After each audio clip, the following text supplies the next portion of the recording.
मुझे माफ कर दीजिएगा इन 7 तल्ख बातों के लिए जो कि मैं अभी आपसे करने लगा हूँ। ये कड़वे सच हैं। सबसे पहला सच तो ये है कि कभी भी किसी के साथ बहुत ज़्यादा अटैच मत हो, क्योंकि जब हम किसी के साथ बहुत ज़्यादा अटैच हो जाते हैं ना, तो दूसरा हमें उतना ही बड़ा धोखा देता है। दूसरे नंबर पे, don't be too helpful, overly kind, overly expressive.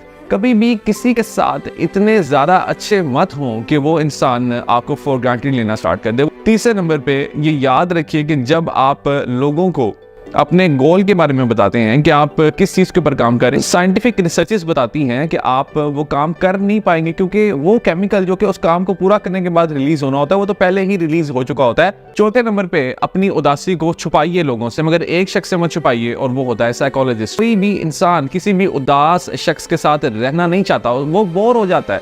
पांचवें नंबर पे, loyalty is the key to happiness. यानी अगर आप किसी ऐसे रिलेशनशिप में हैं कि जहां पे ट्रस्ट ही नहीं है, जहां पे लॉयल्टी ही नहीं है, तो उसमें रहने का क्या फायदा। छठे नंबर पे, बड़े लोगों के साथ उठना बैठना स्टार्ट कर दीजिए। अपने दोस्तों में देखिए कि उनके प्लान्स क्या हैं, उनकी बातें क्या हैं, वो किस टॉपिक के ऊपर ज्यादा बात कर रहे होते हैं। अगर आप अपने आप को बड़ा इंसान बनाना चाहते हैं तो कामयाब लोगों से बातें करना स्टार्ट कर दीजिए। सातवां कड़वा सच, अगर आप ये देखना चाहते हैं ना कि कोई इंसान आपसे प्यार करता है या नहीं, तो उसको फ्री छोड़ दीजिए। उसको कंट्रोल करने की, अपने पास रखने की कोशिश मत करें।